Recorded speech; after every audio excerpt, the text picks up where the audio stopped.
Hey everybody, Mike Miller, Herald Times, columnist Andy Graham. Yep. Third wheel, John Blau, back there on drums. He's on the riser back there. Don't ever play drums like that again. That was ridiculous. We're here from a dark, pretty much empty, although it's been empty for a few hours, Memorial Stadium after Indiana's 37-15. 37-15 loss to Maryland, playing its first ever Big Ten football game here in Bloomington on Saturday evening. Boy, haven't seen a lot like these in the Kevin Wilson era. At least not here. Well, it was a bit of a. It was not a competitive game per se, and I think everybody expected it to be. It does fit a pattern, however, in the sense that Indiana has shown an unfortunate penchant from a Hoosier point of view of getting people interested, doing something to get the fan base focused on the team, and then coming out and not playing very well. It happened in 2012. They had consecutive wins over Illinois and Iowa to get to 4-5, and people say, "Wow!" All of a sudden, they might actually get to like bowl eligibility status. And then Wisconsin came in and crushed them. It wasn't just bowl eligibility; it was Big Ten. They were actually because Ohio State and Penn State and one of those weird years. Right, it was weird. And what was it, 69-15 or something? It was a lot of points and a lot of yards against not a lot of points and not a lot of yards. It was one of those. They just got crushed. And then last year they scored 73 points in the opener against Indiana State, and then the next week can't force a Navy punt and lose that game. So there's been, it seems like every time people say, "Wow, look at that," and here you had. The win over the highest ranked opponent that Indiana's beaten since 1987 got everybody's attention, and then just didn't have a very good day at the office. A lot of the credit goes to Maryland. Some people might say, "Oh, that Indiana-Missouri game must have been a fluke." Well, it wasn't. Indiana dominated the line of scrimmage in that game, and Maryland dominated it today, and that is still what determines most football games at any level. And I think more than anything else, that's what happened today. And it was interesting talking to John. I'll let you weigh in on this. Talked to, just like last week, Zach Shaw of Indiana. I said, "Man, you guys were really getting off the ball." And he said, "Well, we thought we saw something that allowed us to pretty much guess their snap count." Yeah. John said the Maryland guys felt like they knew what play was coming today. But, John, you could talk about that. Yeah, we talked to Cole Farron. He had 19 tackles today, I think 11 solo. Outside linebacker. Yeah, for Maryland. And he was saying that basically when they lined up, especially on this one 4th and 1 in the third quarter, he looked over at his nose tackle, and they both knew what the play was. And they were able to blow up the gaps on the inside. He kind of came down, crashing down the line real hard. He was able to tackle Tevin Coleman for a loss. So they said, he even went as far to say that it must have been really discouraging for them that we were calling out their plays pretty much all the time.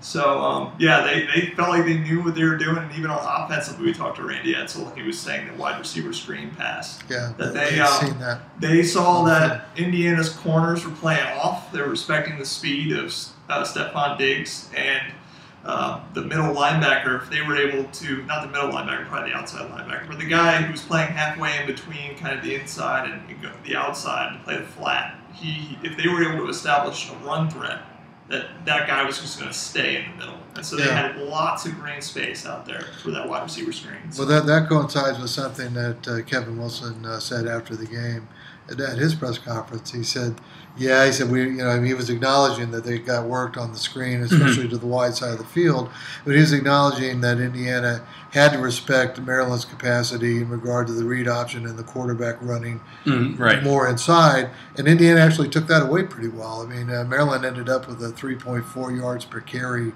rushing average today, but I think Indiana paid for that because it did not allow them to get enough hats outside when Maryland threw one of those quick screens, and it looked like they were getting schemed because, frankly, there were more blockers out there than tacklers. I mean, it was tough to see how Indiana was going to defend that because there just weren't enough defensive hats out there. Yeah, I mean, I guess we just sort of saw today. I mean, Maryland's got those two guys, Stephon Diggs and Deion Long, both of them were 5-star recruits. Long came out of community college.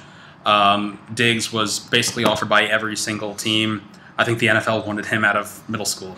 I mean, they're tough for anyone to defend against, especially when you're a team like Indiana and you don't have kind of athletes to match up. You don't have a lot to really match up with guys like that. I think the real disheartening thing here is that Maryland is an average team at best. I mean, this is they're not a great team, not a great defensive team. We don't really not know a great. that. Well, for what we saw today, I mean, C.J. Brown is not he's not a good passer, not a great quarterback. He does most of his damage on the run with short intermediate routes, and he lets guys like Diggs and Long do their thing. I mean, it was a dud today from Indiana against a team that, frankly, is just. It wasn't a great team. It's not a very good team. But I would caution people to read too much into it. I mean, look, Maryland's 4-1. That they've lost one game on a last-second field goal to a pretty good West Virginia team. Here's the thing: if a team can win the line of scrimmage like I saw Maryland do today, that tells me they can play.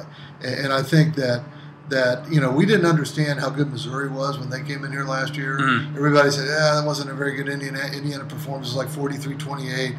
Didn't go very well for IU. Well, it turns out, I'm not saying Maryland's going to gain the exalted status that Maryland did or that Missouri did last year, but Missouri was better than people thought. When you're still talking the first part of the season, early in the season, you don't really know yet. Maryland's 4-1. We don't really know how good they are. They were pretty good today, and I think Indiana was subpar today. And I think both of those things are true.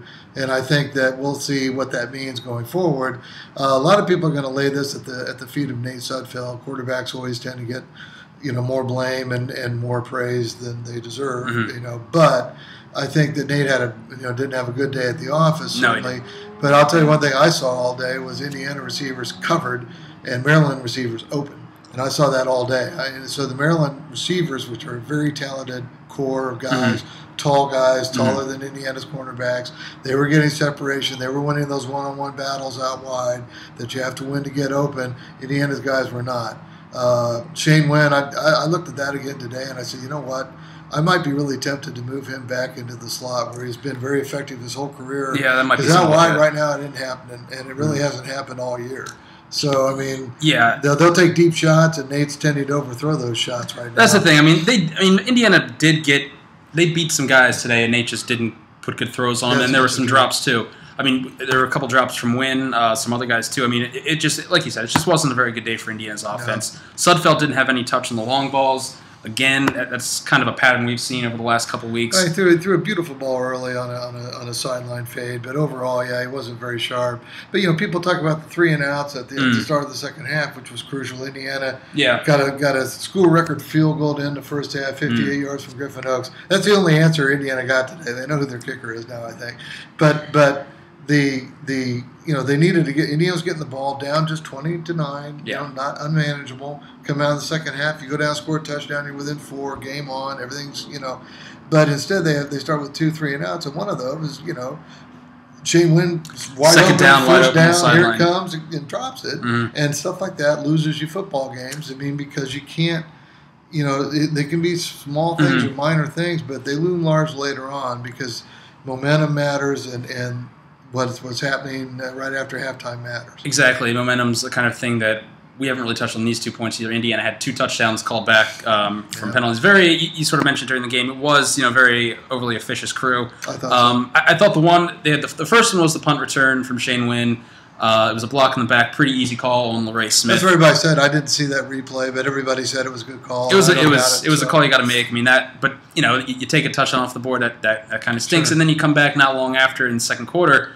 Coleman breaks 150 yards for a touchdown, and it comes back on a questionable, probably a dubious call on Dan Feeney. So, and even Tevin Coleman said after the game that after I go 50 yards, paraphrasing, after he goes 50 yards, the flag. It's tough to come back from that. It is, and I mean, look, once again, I haven't seen all the replays. I don't know. Maybe Feeney got his hand outside or something. I don't know. The replay I saw, it looked like his hands were inside, and who knows? But the one I will say this, on both of those plays, the block in the back I think helped spring. And then I think also no doubt. the hold, if it was a hold, helped spring that play. So you can't say the plays would have gone for touchdowns. Regardless, I'm not sure that's true. But that hurts. I mean, obviously, just one touchdown before halftime changes the complexion for Indiana quite a bit. And but once again, too many flags, not sharp enough. I mean, but as I said, I want to give some credit to Maryland here. It's easy to just lay blame and say Indiana laid an egg, which is true. But I also think that Maryland had a lot to do with it. I think Maryland is a true Big Ten team. You know why? Because I just don't think they're very good. Well, I mean, after today, I mean, that's my first line in my column is Maryland's going to think this Big Ten thing's a breeze. Yeah. But, I mean, and John, I don't know, you're still relatively new to the IU scene, but I mean, we saw a mostly empty stadium by the fourth quarter, and can you blame folks for that? No, I mean, we actually thought maybe that was a smart decision. Most people left at halftime because they kind of saw what was coming, and it wasn't good. It's sort of, I hate to blame fans for, not showing up. I think the announced attendance was 44,000 today. I sort of thought they'd get a little closer to 50 coming off the Missouri win. But, I don't blame anybody at this point, frankly. I mean, until Indiana football, proves it can win with any sort of consistency. I mean, it's the same old story that we've been talking about for years. Right. Same old story you've seen for decades. And I said this in my column too. Kevin last week said when he was asked after the Missouri game, "Do you think fans have more confidence in your team after a big win like that?"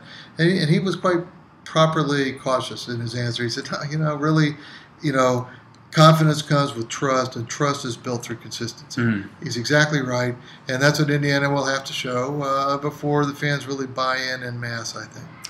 So, I guess we'll see if there's a sellout next week against North Texas. I'm sorry.